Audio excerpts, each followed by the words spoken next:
Hello नमस्कार साथियों। एक बार फिर से स्वागत है आपका अपने यूट्यूब चैनल स्टडी विद के में। तो आ गई है वो शुभ घड़ी जिसका आपको बेसब्री से इंतज़ार था। जी हाँ, क्या आ गई है वो शुभ घड़ी और क्या आया है? तो संगणक भर्ती 2023 का नोटिफिकेशन आ गया है। इसकी जो विज्ञप्ति है वो आज जारी कर दी गई है और मैं आपको इसके बारे में जो पूरी जानकारी है वो बताऊँगा। तो इसका जो एग्ज़ाम है वो कौन कंडक्ट कराएगा? कर्मचारी चयन बोर्ड आयोग राजस्थान। ठीक है।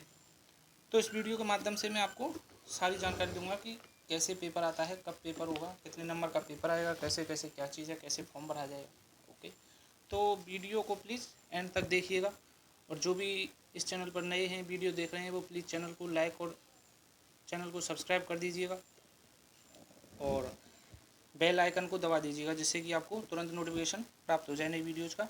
ओके, तो चलो वीडियो को स्टार्ट करते हैं। तो ये जो नोटिफिकेशन है देखो, ये आया है राजस्थान चयन कर्मचारी बोर्ड। ठीक है, तो आज का ये नोटिफिकेशन है और विज्ञापन संख्या 5/2023 संगणक भर्ती 2023। तो इसमें जो संगणक के देखो पद हैं वो कितने हैं? 512 गैर अनुसूचित क्षेत्र के लिए है और अनुसूचित क्षेत्र के लिए 71 है। यानी कि जो टोटल पद हैं वो हमारे 583 पोस्ट हैं। टोटल टोटल कितनी पोस्ट हैं? 583, यानी कि नॉन टीएसपी और टीएसपी के लिए। ऑनलाइन एप्लीकेशन फॉर्म में समस्त वांछित सूचना अवश्य अंकित करें। ऑनलाइन आवेदन भरने से पूर्व बोर्ड की वेबसाइट पर उपलब्ध इस विज्ञप्ति को ध्यानपूर्वक पढ़ लें तथा इसमें दिए गए निर्देशों को ध्यान में रखते हुए आवेदन करें।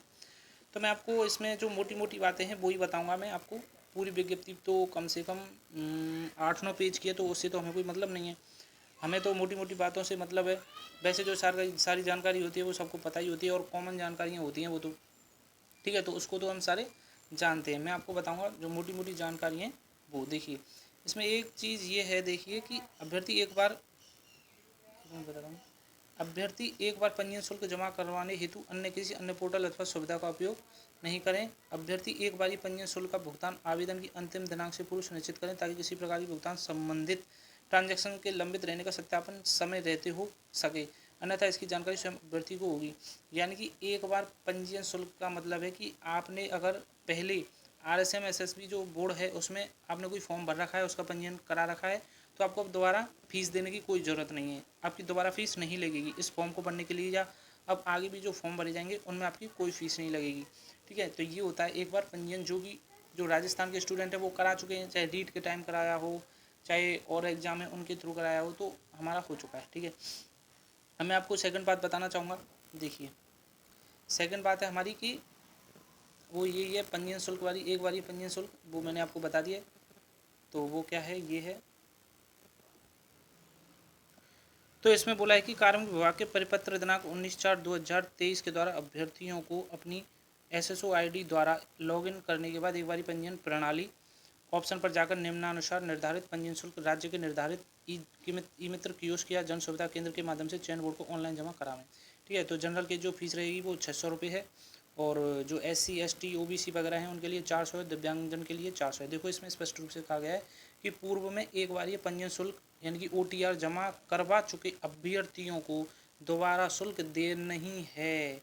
क्या है? नहीं है, यानी कि अब आपकी फ़ीस नहीं लगेगी। और ये इम्पोर्टेंट है भैया। चलो, फीस से तो राहत मिली, बार बार 500-600 रुपये कहाँ से लाएँ हम। ठीक है, तो फीस तो अब नहीं भरनी है। तो मैं मोटी मोटी बात बताऊँगा सीधी, क्योंकि मेरा भी टाइम वेस्ट नहीं हो, आपका भी टाइम वेस्ट नहीं हो वीडियो देखने में। अब देखिए, ये इसमें एक वेतनमान की बात है कि राज्य सरकार द्वारा देश 7वें वेतन आयोग के अनुसार संगणक का जो वेतनमान होगा वो पे मैट्रिक्स लेवल 8 निर्धारित है। परिवीक्षा काल में मासिक नियत पारिश्रमिक राज्य सरकार के आदेशानुसार दे होगा। यानी कि इसमें प्रोविजनल पीरियड जो होगा उसमें जो वेतन होगा वो राज्य सरकार के आदेशानुसार दे होगा। ठीक है, अन्य शर्तें सीधी भर्ती द्वारा सेवा में नियुक्त परिवीक्षाधीन ट्रेनी को परिवीक्षा की अवधि के दौरान मासिक वेतन पारिश्रमिक ऐसी दरों पर संदत्त किया जाएगा जो सरकार द्वारा समय समय पर नियत किया जावे। अब देखिए, इसमें इम्पोर्टेंट बात यह है कि पात्रता एवं शैक्षणिक योग्यता यानी कि क्वालिफिकेशन क्या है इस एग्ज़ाम की। अभी लोगों को ये नहीं पता है कि संगणक के एग्ज़ाम की क्वालिफिकेशन क्या है। लोग इसको बस ये सोचते हैं कि भैया इसके लिए कंप्यूटर कोर्स होना चाहिए, जबकि कंप्यूटर से इसका कोई दूर दूर तक लेना देना नहीं है। कंप्यूटर कोर्स से तो इसका कोई मतलब ही नहीं है।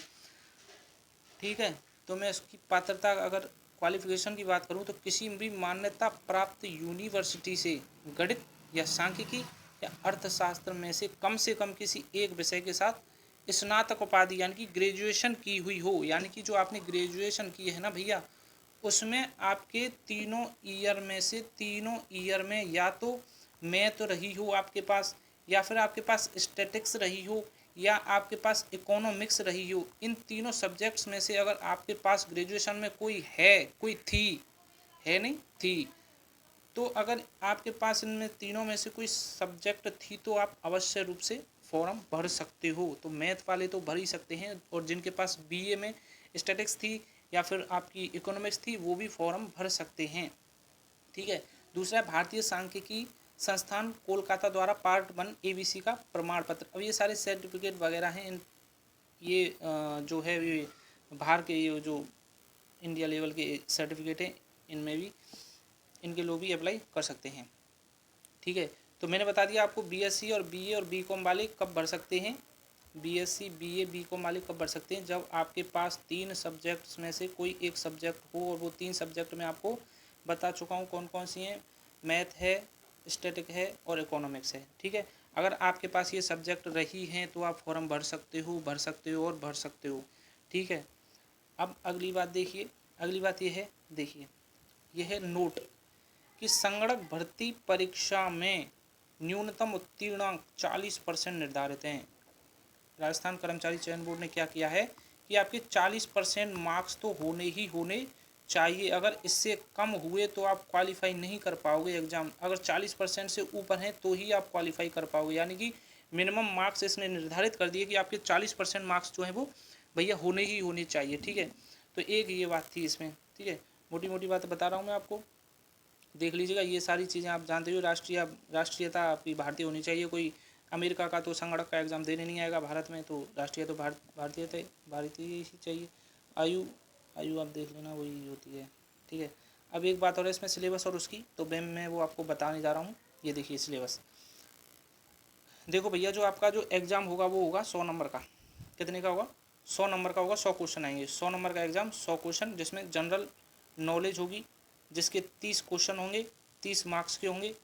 पार्ट बी होगा, पार्ट ए और पार्ट बी, ये 2 पार्ट होंगे। पार्ट ए में जनरल नॉलेज होगी, जिसमें 30 क्वेश्चन होंगे, 30 नंबर के होंगे। एक क्वेश्चन 1 नंबर का होगा।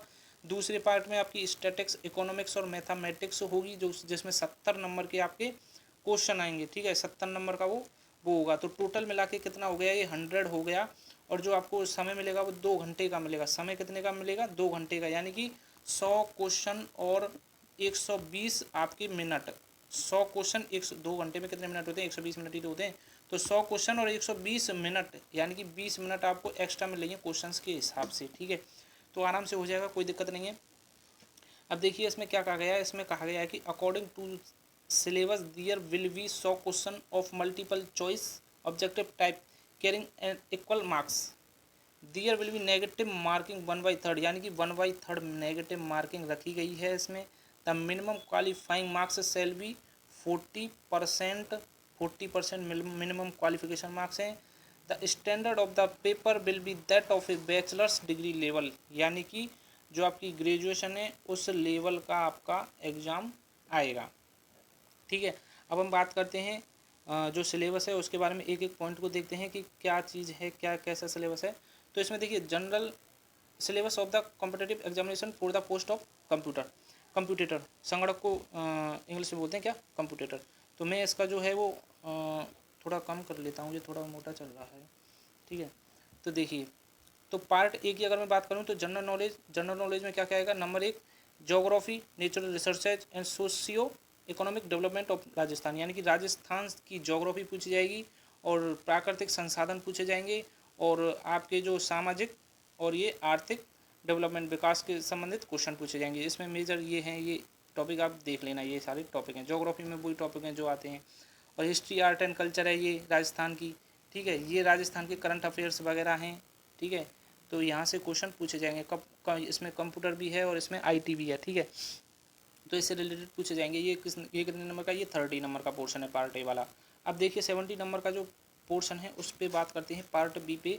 तो इसमें क्या क्या है? स्टैटिक्स वगैरह है, statics, economics and mathematics. Number 1 collection, classification, tabulation and diagrammatic presentation of data, measures of central tendency, depression movements, ठीक है, ये है। और correlation and regression, design of sample survey, time series analysis, index number, ठीक है, ये सारी चीज़ें हैं।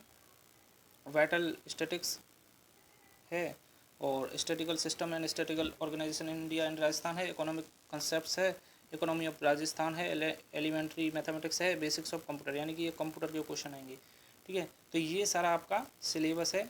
ये पार्ट 70 नंबर का है, बी पार्ट। तो 100 नंबर का आपका क्या आएगा, पेपर आएगा। और पिछली बार जो मेरिट गई थी वो लगभग 65 गई थी मेरे हिसाब से, शायद 2021 में। एक पेपर 2018 में हुआ था, उससे पहले भी हुआ था, 21 में हुआ था। तो इनकी जो कट ऑफ है वो बहुत कम जाती है हालांकि, लेकिन अब की बार हो सकता है ज़्यादा जाए, क्योंकि बच्चे भी ज़्यादा बैठेंगे। क्योंकि पहले लोग जानते ही नहीं थे यार, सोशल मीडिया जो था वो इतना एक्टिव ही नहीं था। आजकल सोशल मीडिया बहुत एक्टिव है, तो लोग देख लेते हैं यूट्यूब वगैरह पे कौन फॉर्म भर सकता है, कौन नहीं भर सकता, सब चीज़ डली हुई है यूट्यूब पे, ठीक है। तो इस वजह से कंपटीशन जो है वो ज़्यादा भी हो सकता है। और आगे मैं आपको एक वीडियो लेकर आऊँगा जिसमें संगणक के बारे में मैं आपको कोर्स बताऊँगा, किसका कोर्स लेना चाहिए, कौन सी बुक बेस्ट रहेगी, बुकों का मैं रिव्यू करूँगा, ठीक है। और आपको बताऊँगा कौन सा जो कोर्स है वो बेस्ट रहेगा। देखिए, एक तो मुकेश पंचोली सर का अच्छा है, एक कबीरा एजुकेशन है आपका, एक KSS है, और एक दो और हैं आपके, एक S विवेकानंद है। S विवेकानंद भी बढ़िया है, क्योंकि उससे पिछली बार क्या हुए थे, सिलेक्शन हुए थे, ठीक है। तो ये सारी कोचिंग है, इनके ऐप हैं, आप देख लेना और मैं बता दूंगा, ठीक है। तो वीडियो अगर पसंद आई हो तो भैया प्लीज़ लाइक, सब्सक्राइब और कमेंट ज़रूर करिएगा। और ऐसी नई नई जानकारियों के लिए, नोटिफिकेशंस के लिए प्लीज़ बेल आइकन को प्रेस करिएगा, जिससे आपके पास नोटिफिकेशन तुरंत पहुंच जाए, ठीक है। और भैया थोड़ा सपोर्ट कीजिएगा, चैनल को सब्सक्राइब कीजिएगा। Thank you.